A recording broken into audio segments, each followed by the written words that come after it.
Good morning everyone. आज 11 मार्च 2022 है। दैनिक जागरण के राष्ट्रीय संस्करण का कंप्लीट न्यूज एनालिसिस करेंगे।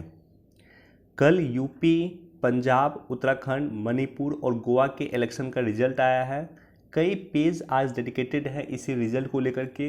ये न्यूज़ एग्ज़ाम पर्सपेक्टिव से इम्पॉर्टेंट नहीं है, लेकिन यहाँ पे आप स्क्रॉल कीजिएगा। हमारे देश के मुख्य चुनाव आयुक्त सुशील चंद्रा ने एक स्टेटमेंट दिया है कि एक देश एक चुनाव के लिए आयोग तैयार। तो भारत का निर्वाचन आयोग, भारत का चुनाव आयोग एक देश एक चुनाव कराने के लिए तैयार हो चुकी है। ये हमारे देश के मुख्य चुनाव आयुक्त का कहना है। तो ये टॉपिक एग्जाम पर्सपेक्टिव से काफ़ी इम्पॉर्टेंट है और कई वर्षों से ये टॉपिक चर्चा में है और आने वाले कई वर्षों तक ये चर्चा में भी रहेगा। तो इस टॉपिक पे हम लोग डिटेल से डिस्कस करेंगे। इनफैक्ट इसी वर्ष 25 जनवरी 2022 को 25 जनवरी को राष्ट्रीय मतदाता दिवस मनाया जाता है और इसी दिन भारत के प्रधानमंत्री ने भी स्टेटमेंट दिया था। श्री नरेंद्र मोदी जी ने कहा कि एक राष्ट्र एक चुनाव पे निरंतर बहस होनी चाहिए। यदि पक्ष और विपक्ष में बहस होगी, मंथन होगा, तभी जाकर के अमृत मिलेगा। तो बहस होना चाहिए, क्या एक देश एक चुनाव होना चाहिए या नहीं होना चाहिए। अगर बहस होगा तभी पक्ष का भी कुछ पॉइंट का पता चलेगा और विपक्ष के भी कुछ पॉइंट का पता चलेगा। तभी हमें सही चीज़ें भी पता चलेगी और गलत चीज़ें भी पता चलेगी। तो इसलिए इस वीडियो में कंप्लीट रूप से मैं डिस्कस करूंगा कि एक देश एक चुनाव क्या होता है, इसका क्या पॉजिटिव कुछ इम्पैक्ट हो सकता है और क्या नेगेटिव कुछ इम्पैक्ट हो सकता है। और साथ ही साथ मैं आप लोगों पे छोड़ दूंगा कि क्या आपको लगता है कि भारत में एक देश एक चुनाव होना चाहिए अथवा नहीं होना चाहिए। वन नेशन वन इलेक्शन, एक देश एक चुनाव, बेसिकली लोकसभा और विधानसभा चुनाव को साथ कराने की प्रक्रिया है, साथ कराने की व्यवस्था है, जहां पे लोकसभा चुनाव और विधानसभा चुनाव दोनों एक साथ हो। मसलन कल आपने देखा कि 5 राज्यों का चुनाव हुआ। तो इसी तरह से भारत में जितने भी स्टेट हैं, सभी स्टेट का एग्जाम एक ही दिन हो, सभी स्टेट का इलेक्शन एक ही दिन हो और सभी स्टेट के साथ साथ यूनियन का भी, यानी केंद्र सरकार का भी इलेक्शन एक ही दिन हो। तो इसी प्रोसेस को कहा जाएगा वन नेशन वन इलेक्शन। केंद्र सरकार और राज्य सरकार लोकसभा और विधानसभा का चुनाव साथ कराने की प्रक्रिया ही कही जाएगी वन नेशन वन इलेक्शन। और ऐसा नहीं कि ये पहले नहीं होता था। 1952 आप देखेंगे, 1952 का आम चुनाव, 1957, 1962 और 1967, 1967 तक, 1952 से लेकर के 7 तक प्रथम 4 लोकसभा चुनाव जो हुए हैं उसमें एक देश एक चुनाव हुआ, यानी लोकसभा चुनाव और विधानसभा चुनाव साथ तक हुआ था 1967 तक। 1967 में क्या हुआ कि कई सारे राज्य में कांग्रेस की स्थिति काफ़ी कमज़ोर हुई और पहले से चली आ रही विधानसभाएं पहले से समय से पहले भंग हो गई। तो विधानसभा अगर समय से पहले भंग हो गया तो इसके बाद जो है 1967 के बाद ये परिस्थिति टूटी, यानी एक देश एक चुनाव भंग हुआ, टूटा। कांग्रेस कई राज्यों में मजबूत थी, जो कांग्रेस वहाँ पे कमज़ोर हो गए। और आर्टिकल 356 का, आर्टिकल 356 यानी राष्ट्रपति शासन का लगभग 125 बार प्रयोग इंडिया में हो चुका है। तो राष्ट्रपति शासन के प्रयोग के कारण, आर्टिकल 356 के प्रयोग के कारण ये चीज़ें जो है एक साथ नहीं हो रही हैं।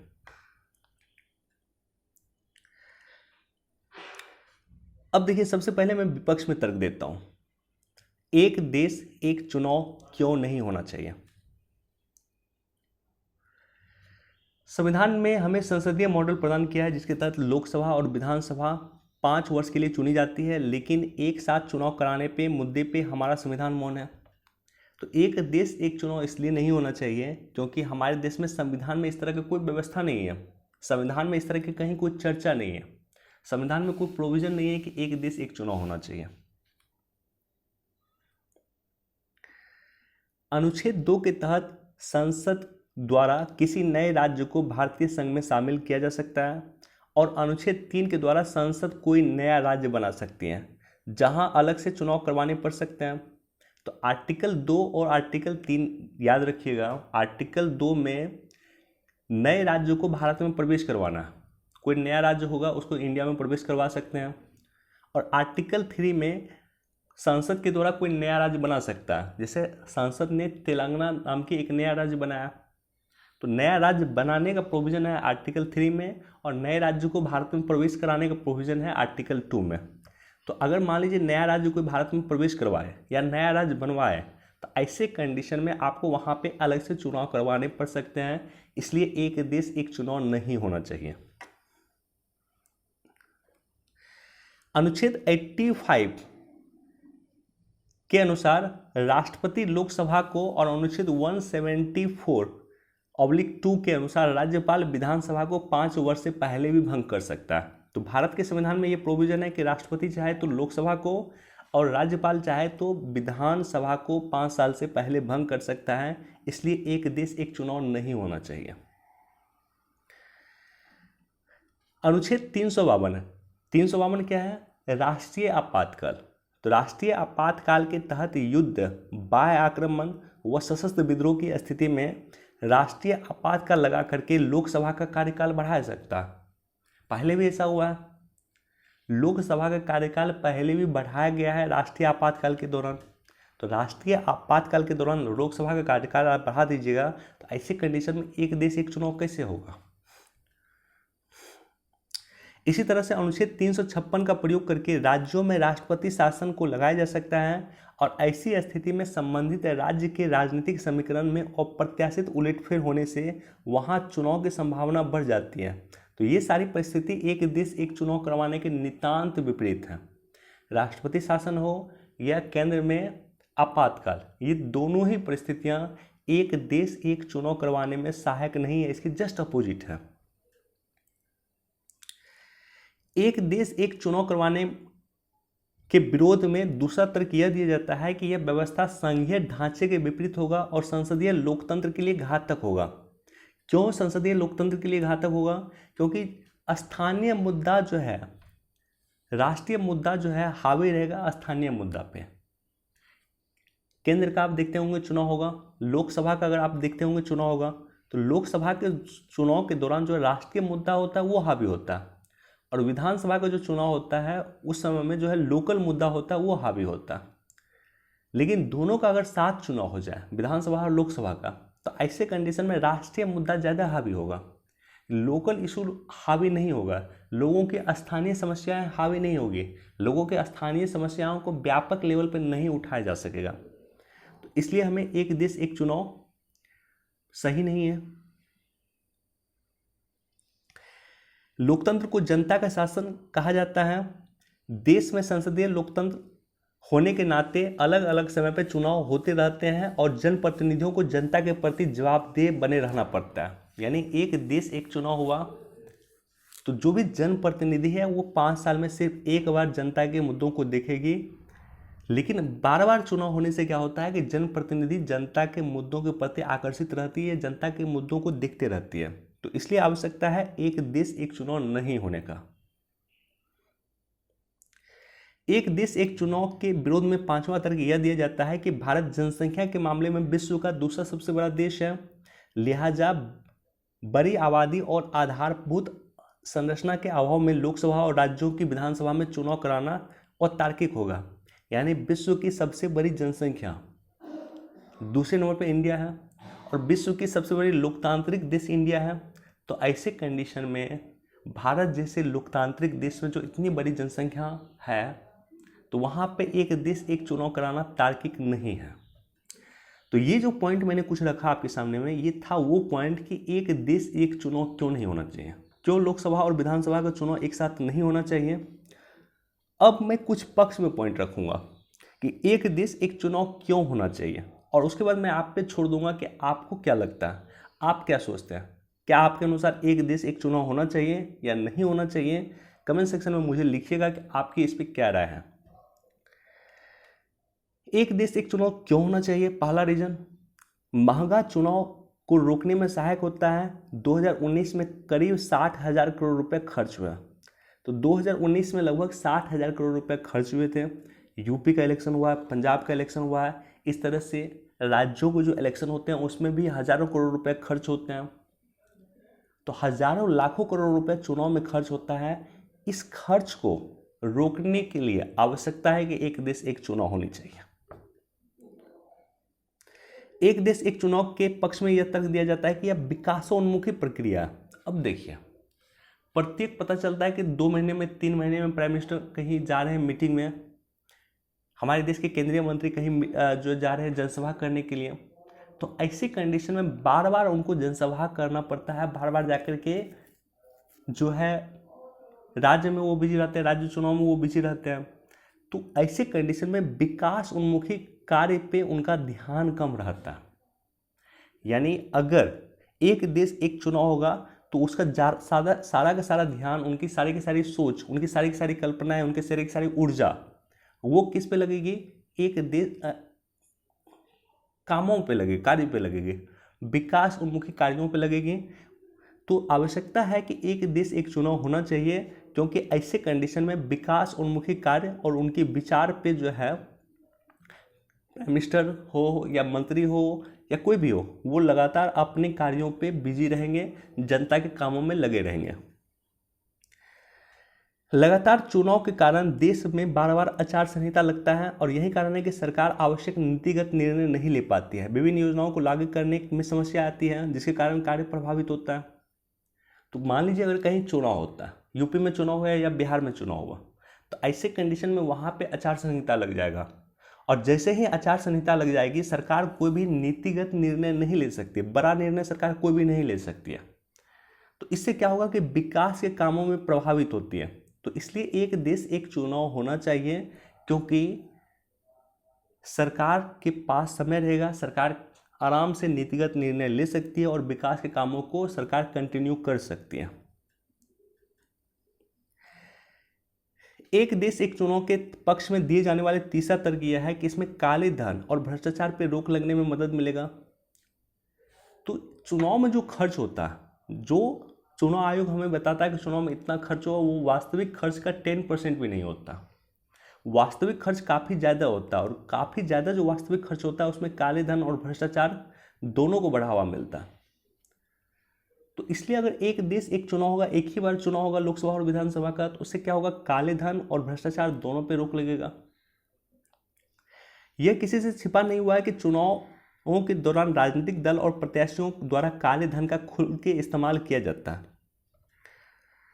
अब देखिए अगला तर्क क्या है? अगला तर्क यह है कि एक देश एक चुनाव कराने में सरकारी कर्मचारियों और सुरक्षा बलों को बार बार अपनी ड्यूटी लगाने की जरूरत नहीं पड़ेगी। इससे उनका समय बचेगा और अपने कार्यों का पालन सही तरीके से कर पाएंगे। तो जो सरकारी कर्मी है, आप देखते होंगे टीचर का ड्यूटी लगातार लगा दिया जाता है आपको काउंटिंग में, अन्य जो सरकारी ड्यूटी है उनका काउंटिंग में ड्यूटी लगा दिया जाता है, इलेक्शन ड्यूटी उनका लगा दिया जाता है। तो जो टीचर है जिसका पढ़ाने का काम है, जो स्कूल में पढ़ाएगा, उनकी काम हो जाती है कि आप जाकर के ड्यूटी कीजिए। तो एक देश एक चुनाव होगा तो टीचर या सरकारी कर्मी अपने काम को कर पाएंगे, इलेक्शन ड्यूटी के बार बार उसको करने की जरूरत नहीं पड़ेगी। तो इसलिए आवश्यकता है कि एक देश एक चुनाव होना चाहिए। और सबसे इंपॉर्टेंट कि भारत में एक देश एक चुनाव पहले भी रह चुका है। तो ये सारा के सारा कुछ वो पॉइंट है जो ये बताती है कि देश में एक देश एक चुनाव होना चाहिए। अब देखिए, विधि आयोग ने 117वीं रिपोर्ट दिया था 1999 में, और 1999 में विधि आयोग की 117वीं रिपोर्ट में भी एक देश एक चुनाव का समर्थन किया गया था। तो ये सब कुछ वो पॉइंट है जो इस बात को इंडिकेट करता है कि एक देश एक चुनाव क्यों होना चाहिए। विधि आयोग ने भी समर्थन किया है और चुनाव आयोग ने भी इसका समर्थन किया है। बाकी देखते हैं इस पर क्या होता है। लेकिन आपको क्या लगता है मुझे कमेंट सेक्शन में जरूर बताइएगा। राष्ट्रपति चुनाव में एनडीए की राह आसान करेंगे चुनाव के नतीजे। देखिए, कल जो चुनाव का नतीजा आया है, 5 में से 4 राज्यों में बीजेपी की सरकार बन रही है। तो ऐसे कंडीशन में जो राष्ट्रपति का चुनाव इसी साल होने वाला है, तो राष्ट्रपति के चुनाव में एनडीए को कहीं ना कहीं बढ़त इससे मिलेगी, क्योंकि राष्ट्रपति के चुनाव में लोकसभा, राज्यसभा और विधानसभा के चुने हुए प्रतिनिधि वोटर होते हैं, वोट करते हैं। तो ऐसे कंडीशन में जो विधायक चुने गए हैं कल, वो विधायक भी राष्ट्रपति के चुनाव में वोट करेंगे।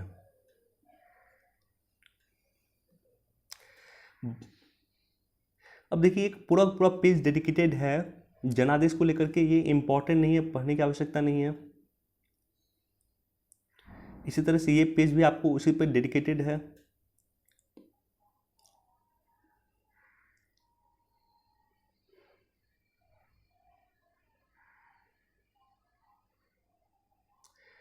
एडिटोरियल भी आज इसी को डेडिकेटेड है।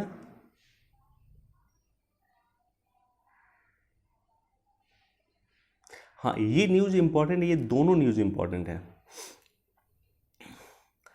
कानूनी शिक्षा में लड़कियों को मिले आरक्षण। कानूनी शिक्षा में लड़कियों को आरक्षण मिले। महिला न्यायाधीश की सर्वोच्च न्यायालय में संख्या काफ़ी कम है और अभी तक आज़ादी से लेकर के अभी तक सिर्फ 11 महिला न्यायाधीश ही सर्वोच्च न्यायालय में रही है।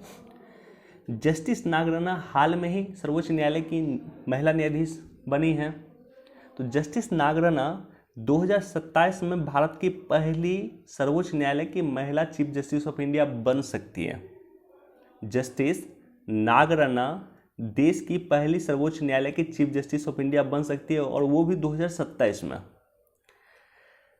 देखिए हुआ क्या है कि यहाँ पे हमारे देश के जो चीफ जस्टिस ऑफ इंडिया है जस्टिस NV रमन्ना, इन्होंने 10 तारीख को यानी 10 मार्च को अंतर्राष्ट्रीय महिला न्यायाधीश दिवस मनाया। तो ये याद रख लीजिएगा, 10 मार्च को अंतर्राष्ट्रीय महिला न्यायाधीश दिवस सर्वोच्च न्यायालय के द्वारा मनाया गया। भारत, मालदीव, श्रीलंका और मॉरिशस बढ़ाएंगे समुद्री सुरक्षा सहयोग। तो कोलंबो सिक्योरिटी डायलॉग की शुरुआत किया गया है। बेसिकली पहले से चल रहा है ये।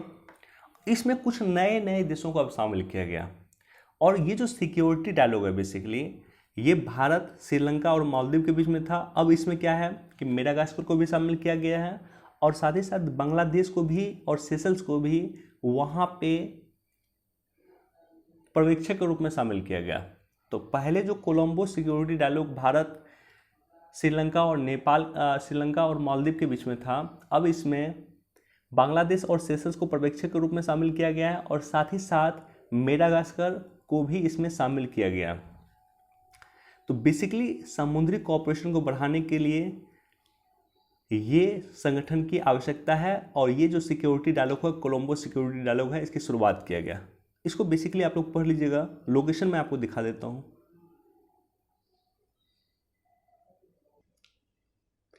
ओके, ये हमारा प्यारा भारत है। यहाँ पे ये आपको श्रीलंका दिख रहा है, यहीं पे बगल में यहाँ पे मालदीव है। तो कोलंबो सिक्योरिटी डायलॉग ये तीनों ने शुरू किया है।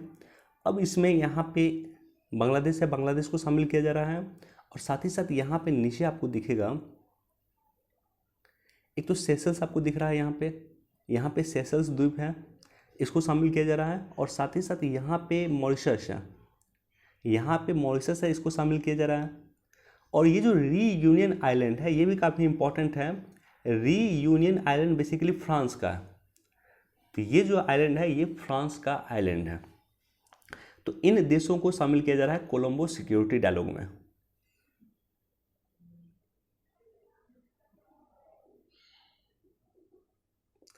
दक्षिण कोरिया के राष्ट्रपति निर्वाचित हुए यून सुक योल दक्षिण कोरिया के राष्ट्रपति निर्वाचित हुए हैं।